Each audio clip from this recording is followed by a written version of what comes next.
भाई लोगों नमस्कार। मेरा नाम अंकित कुमार पांडे है। मैं यहाँ पे एज ए पर्यावरण प्रबंधक के रूप में काम कर रहा हूँ, मतलब इन्वायरमेंट मैनेजर के रूप में। ठीक है, आज मैं आप लोगों के सामने उपस्थित हुआ हूँ इस चीज को बताने के लिए कि आज का तारीख है 18 अप्रैल, है ना।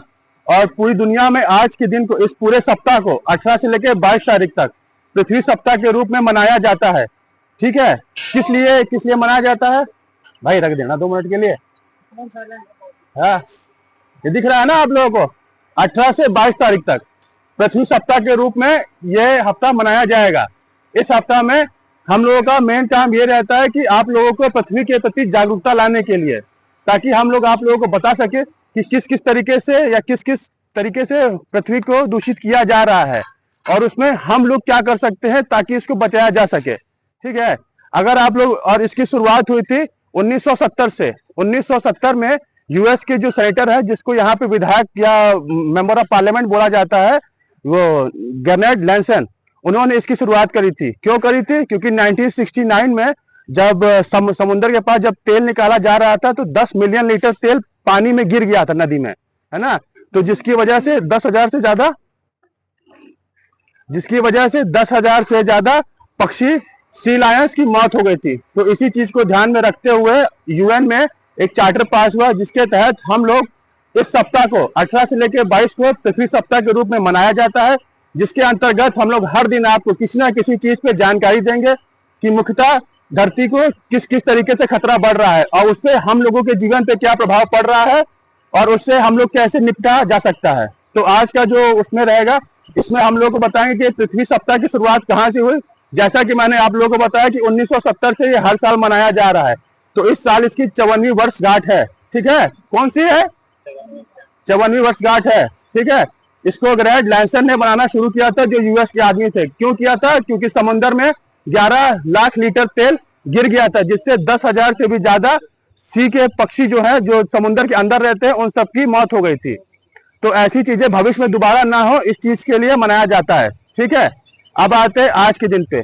इस समय पे जो इस साल जो थीम रखा गया है, थीम मतलब होता है एक पर्पस, कि इस साल हम किस चीज पे ज्यादा फोकस करेंगे।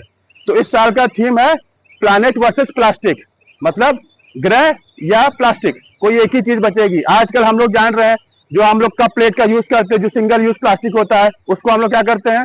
अभी कल जैसे फंक्शन हुआ था, आप लोग प्रसाद लिए थे, तो वो जो रसना जो बट रहा था, वो प्लास्टिक का डिस्पोजल था ना, वो आप रसना पी के आप फेंक दिए।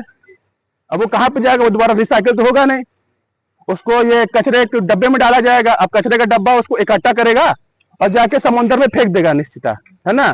अब समुद्र में जो जीव जंतु रहते हैं, उनको सांस लेना मुश्किल होगा कि नहीं होगा भाई, है ना। अगर आपके घर में कोई आके कचरा फेंक जाए और वो बढ़ते बढ़ते आपके पूरे घर में पूरा फैल जाए, तो आपको जीना मुश्किल होगा कि नहीं होगा? मृत्यु होगी कि नहीं होगी, है ना। तो उसी चीज के लिए आपकी बार का टॉपिक रखा गया है प्लैनेट वर्सेस प्लास्टिक, है ना। जो लोग आप लोग प्लास्टिक की बोतल में जो पानी भी आप लोग पीते हो, उससे भी छोटा छोटा जो प्लास्टिक है वो पानी में मिलता रहता है। अभी जापान की एक रिसर्च हुई थी, उसमें ये पता किया गया, जो अभी का पैदा हुआ बच्चा जो है, उसके दिमाग में भी प्लास्टिक के टुकड़े पाए गए हैं। वो कहाँ से है भाई? वो तो अभी इस दुनिया में आया नहीं, उसने तो इस दुनिया में सांस लिया नहीं। तो जो गर्भवती महिला जो होती है, जो पानी पीती है, जो उसकी बॉडी में जो प्लास्टिक जाता है, उससे ही क्या होता है, वो बच्चे को ट्रांसफर हो गया है ना। तो इस समय पे ये जरूरत आ चुकी है कि हम लोग प्लास्टिक के प्रति अपना फर्ज निभाएं और किस तरीके से हम लोग प्लास्टिक को कम कर सकते हैं। और अपने जीवन में ऐसी कौन कौन सी चीजें हैं जिसको हम लोग अगर वो अप्लाई करेंगे तो क्या है, प्लास्टिक का ऊपर कम होगा। पहली चीज, जब कभी भी आप लोग खरीदारी करने जाते हैं ना जी, हर हफ्ते कुछ ना कुछ खरीदारी करने जाते हैं ना, तो अपना कपड़े का थैला यूज करिए। प्लास्टिक की पन्नी जो होती है उसको कम से कम यूज करिए, है ना। जब कभी भी आप कुछ खरीदारी करने जाते हैं तो अपना वो कपड़े का थैला अपना घर से लेके जाइए और उसका अपना करिए। दूसरी चीज, आप लोग जो जिस बोतल से पानी पीते हैं ना, वो या तो आप लोग पीतल का बोतल यूज करिए भाई। 100-150 का मिलता है ना, डी मार्ट में 200 का मिलता है ना। उसमें क्या रहता है, आपका पानी ज्यादा देर तक ठंडा भी रहेगा और दूसरा क्या रहेगा, ये प्लास्टिक जो है वो आपकी बॉडी में नहीं जाएगा। अभी अगर आपके ब्लड का भी सैंपल ले लिया जाए और प्लास्टिक के उसमें पता किया जाए कि प्लास्टिक है कि नहीं, तो आप सबकी बॉडी में प्लास्टिक मिलेगा है। अब उससे फर्क क्या पड़ेगा? ये प्लास्टिक आपके खून में मिलते मिलते आपके हृदय में, आपकी धमनियों में जो ब्लड ट्रांसफर का काम करती है, उसमें जमता जाएगा। उससे क्या होगा, ब्लड का रिसाव कम होता जाएगा। भाई जैसे छेद इतना ही बड़ा है, अब इसमें अगर प्लास्टिक का टुकड़ा फंस जाएगा तो इसका छेद छोटा होता जाएगा, प्रेशर से आएगा, उससे आप लोगों को हाई बीपी की बीमारियां होती है, हार्ट अटैक टाइप का होता है ना। तो इन सब चीजों से बचने के लिए हम लोग को अपने जीवन में क्या करना पड़ेगा, जब कभी भी हम लोग जाते हैं तो प्लास्टिक का थैला यूज, क्या नाम है, कपड़े का थैला यूज करना है। जब कभी भी खरीदारी करने जाते हैं, जैसे सब्जी लेने जाते हैं, कोई राशन लेने जाते हैं, कोई कुछ लेने जाते हैं, तो प्लास्टिक। और दूसरी चीज, जो जहां पे भी हम लोग प्लास्टिक यूज कर रहे हैं उसको क्या करना है कि इधर उधर ना फेंकें, कि भाई वो क्या नाम है, अगर आप फेंकते हो तो उसको गाय वाय खा लेती है, तो गाय की मौत हो जाती है ना।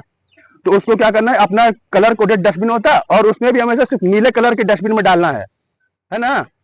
डस्टबिन रखा रहता है तो 2 कलर का डस्टबिन हमेशा रखा रहता है, एक नीला एक हरा, है ना। तो जितना भी आपका जो प्लास्टिक होता है, जैसे जो दोना बोलते हैं, दोना तो समझते हैं ना आप सब लोग अपने जीवन में, है ना। वो दोना जो होता है, जो पतरी जो होता है, जो कभी भी खाना भोज भोज होता है तो पतरी यूज करते हैं ना, उन सबको जो है एक डस्टबिन में डालना है, वो नीले रंग का डस्टबिन होना चाहिए, ठीक है। तो इस तरीके से हम सब लोग अपने जीवन में थोड़ा थोड़ा बदलाव अगर लाएंगे तो क्या रहेगा कि ये प्लास्टिक को कम भी करना है, और दूसरी चीज जो जनरेट कर रहे, जो हम लोग कम नहीं कर सकते भाई, मजबूरी तो सभी सभी की है ना। कितना भी पढ़े होंगे कि सिंगल यूज प्लास्टिक बैन भी हो चुका था, है ना। बीच में पन्नियां भी बैन हो गई थी, आप लोग अपने उसमें देखे थे ना कि प्लास्टिक बैन हो गया था, पर फिर कुछ किसी रीजन की वजह से उसको फिर वापस चालू किया गया। तो अब हमारी जिम्मेदारी ये बनती है कि अपने जीवन में प्लास्टिक का यूज कम से कम करें, थैले का यूज करें। पानी में जो पानी पीते हैं वो पहला पानी साफ होना चाहिए, दूसरा उसको पीतल की बोतल में, या उसकी बम्बू की जो बोतल नहीं आती है, बैम्बू की भी बोतल आ रही है, नहीं है ना। 100-150 रुपए में भाई, आज के इस युग में सबके पास फोन है, सबके पास फ्लिपकार्ट होगा, फ्लिपकार्ट से आप लोग ऑर्डर कर लो, ज्यादा 100-200 रुपए लगेगा, 200 से ज्यादा नहीं लगेगा, है ना। तो ये दोनों काम करके, और तीसरी चीज जो हम लोग यूज भी करते हैं उसको डस्टबिन में डालना, इधर उधर फेंकना नहीं है। ये 3 चीजें करके हम अपने जीवन में प्लास्टिक का यूज कम कर सकते हैं। और यकीन मानिए, आप 50 लोग अगर हैं, अगर आप लोग अपने और दूसरे घर परिवार में जाके बताते हैं, और वो लोग दूसरे को बताते हैं, तो आज नहीं तो कल 2030 तक हम लोग 40% ना से कम 20% तक प्लास्टिक का यूज हम लोग कम कर सकते हैं अपने जीवन में, और ये भी एक बहुत बड़ी उपलब्धि होगी, ठीक है। ठीक है दोस्त, नमस्कार। देखो साहब ने बहुत अच्छा बताया आपको, कम मतलब वेस्ट मैनेजमेंट का, प्लास्टिक हम लोग कम से कम यूज करें और अपने हेल्थ का और अपने धरती का ध्यान रखें, ठीक है ना। ये ऐसा माइंड में मतलब हम काम करना है तो हमारे से नहीं होगा, नहीं, छोटा छोटा बदलाव ये बड़ा बदलाव के रूप में आता है। तो अपनी अपनी जिम्मेदारी से अपना अपना जो है सहयोग दीजिए, ठीक है। धन्यवाद।